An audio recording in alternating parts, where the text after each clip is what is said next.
Halo teman-teman semua, selamat datang kembali di kelas informatika, di kelasnya Pak Amos. Masih bersama dengan saya, Pak Amos.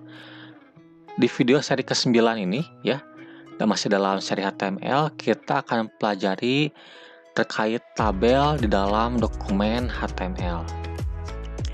Seperti yang kita tahu teman-teman bahwa tabel merupakan struktur yang digunakan untuk menampilkan informasi dalam bentuk baris dan juga kolom ya. Nah, pada HTML ini untuk pembuatan tabel kita bisa menggunakan tag table ya. Lalu untuk membuat barisnya kita bisa menggunakan tr.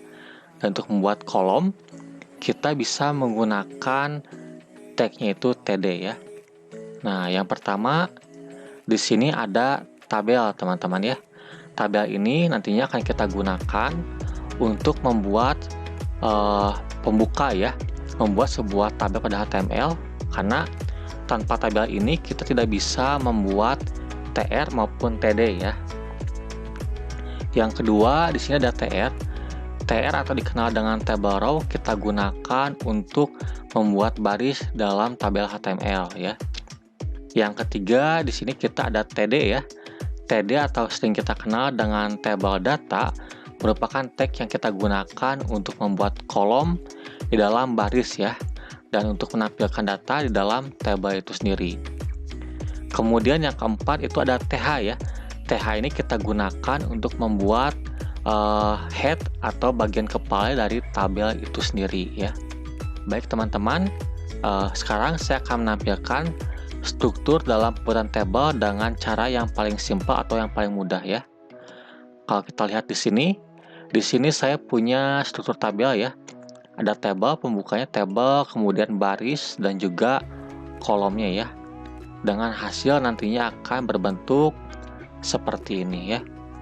Agar teman-teman tidak bingung, yuk kita lihat untuk simulasi tabel yang simpel ini seperti apa. Baik teman-teman, di sini saya sudah masuk ke dalam editor saya ya. Di sini saya tetap masih menggunakan Notepad++.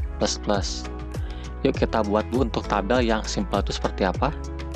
Sebelum kita mulai, saya akan buat dulu komentar sebagai penanda ya, agar kita bisa membacanya nanti. Contoh tabel simple ya. Kemudian diikuti dengan tag table dalam pembuatan tabel itu sendiri.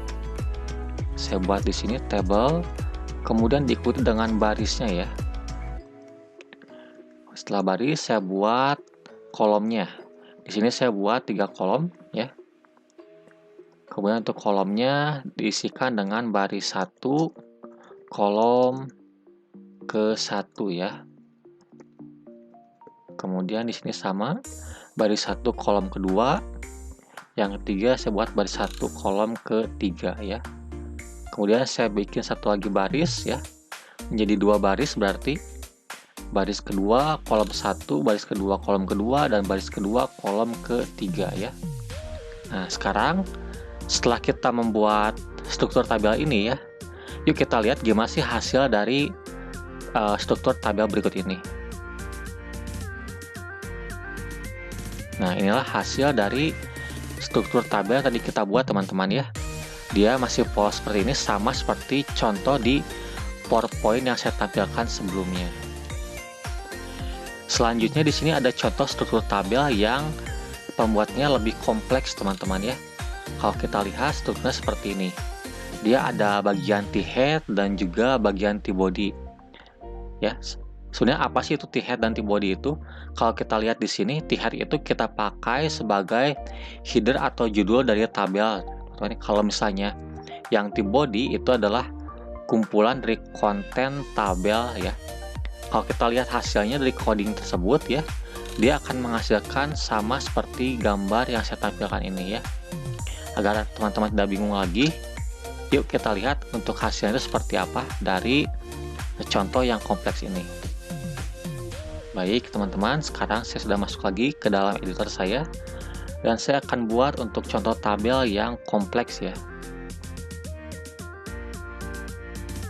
Contoh tabel kompleks ya. Di sini akan saya buat dulu untuk struktur tabelnya. table, kemudian diawali dengan T-head ya. Kemudian barisnya, dan juga TH ya, kita gunakan table head. Untuk TH di sini nanti hasilnya berbeda dengan menggunakan TD. Kalau TD itu dia akan hasilnya teksnya biasa saja, tidak cetak tebal. Kalau menggunakan TH ini dia akan cetak tebal dan berada di posisi tengah ya. Kita lihat di sini nomor, nama, dan kelas ya. Kemudian kita buat untuk isi tabelnya menggunakan T-body ya bagiannya.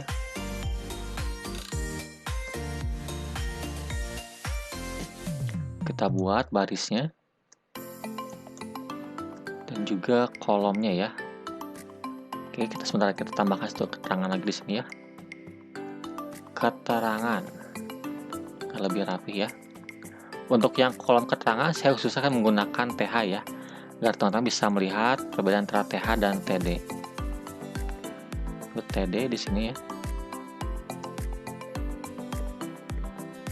Nomor 1 nama Budi, kelas 7B ya. Keterangannya baris ke-1. Kemudian saya tambahkan baris selanjutnya. Baris kedua ya, nomor 2 namanya Sinta, dia kelas 9C ya. Oke, sekarang kita simpan terlebih dahulu dan kita lihat untuk hasil tabel yang kompleks ini seperti apa sih. Kita refresh ya. Nah, inilah hasil dari tabel yang kompleks teman-teman. Jadi kalau kita menggunakan TH dia akan cetak tebal dan berada di tengah-tengah untuk alignment testnya. Itulah perbedaan menggunakan TD dan menggunakan TH ya. Baik teman-teman, sekarang dan selanjutnya saya akan membahas atribut apa saja yang bisa kita gunakan di dalam tag table ya. Yang pertama sini ada border, cell spacing, cell padding, column span, dan juga row span ya. Border ini kita gunakan untuk memberikan garis pembatas di setiap table dan row-nya ya. Kalau cell spacing kita memberikan spasi terhadap kolom. Kalau padding itu memberikan margin atau jarak di antara kolomnya ya. Pertama-tama kita akan coba dulu yang border teman-teman ya. Nanti hasilnya akan seperti ini. Dia akan diberikan garis pembatas. Yuk kita coba buat table border itu seperti apa. Baik, sekarang kita akan coba untuk pemanggilan atribut border ya. Berarti kita simpan dalam table border. Saya masukkan bordernya 1 saja biar tipis ya. Kemudian sama sini juga. Lalu kita simpan dan kita lihat hasilnya seperti apa untuk border ini. Nah, inilah hasil dari border teman-teman. Jadi dia akan diberikan garis di setiap kolom dan barisnya. Baik teman-teman, selanjutnya di sini ada cell spacing ya. Cell spacing ini kita gunakan untuk memberikan spasi antara kolom yang satu dengan kolom yang lainnya ya. Bila tidak bingung untuk hasilnya, mari kita lihat coba untuk simulasi dari cell spacing ini ya. Oke. Sekarang sudah masuk ke dalam editor saya dan akan saya coba masukkan cell spacing ya. Saya masukkan 5 di sini. Saya perbesar spasinya. Kemudian yang tabel pertama juga sama ya. Sekarang saya simpan. Nah, inilah hasil dari cell spacing teman-teman ya. Jadi dia akan memberikan spasi antara kolom yang satu dengan kolom yang lainnya. Oke, sekarang yang terakhir adalah cell padding teman-teman ya. Cell padding ini kita pakai untuk memberikan batas margin dari setiap konten yang ada dalam kolomnya. Yuk kita coba buat cell padding ini seperti apa sih. Oke, sekarang saya tambahkan untuk cell padding ya. Saya masukkan 10 biar besar ya. Kemudian di sini juga sama. Lalu kita simpan ya dan kita lihat hasilnya seperti apa untuk cell padding ini. Nah, inilah hasil dari shaping teman-teman. Jadi antara konten kolom dan garis batas itu akan diberikan jarak ya. Baik teman-teman, untuk tutorial kali ini kita cukupkan sampai sekian ya. Jadi hari ini kita telah belajar terkait bagaimana cara kita membuat tabel, strukturnya seperti apa ya. Mulai dari tabel yang simple hingga yang kompleks ya.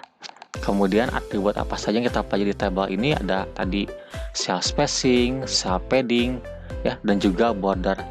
Di video selanjutnya, di episode 10, kita akan pelajari lebih lanjut terkait tabel. Kita akan masuk ke dalam materi table merging ya, menggunakan cospan dan juga rospan.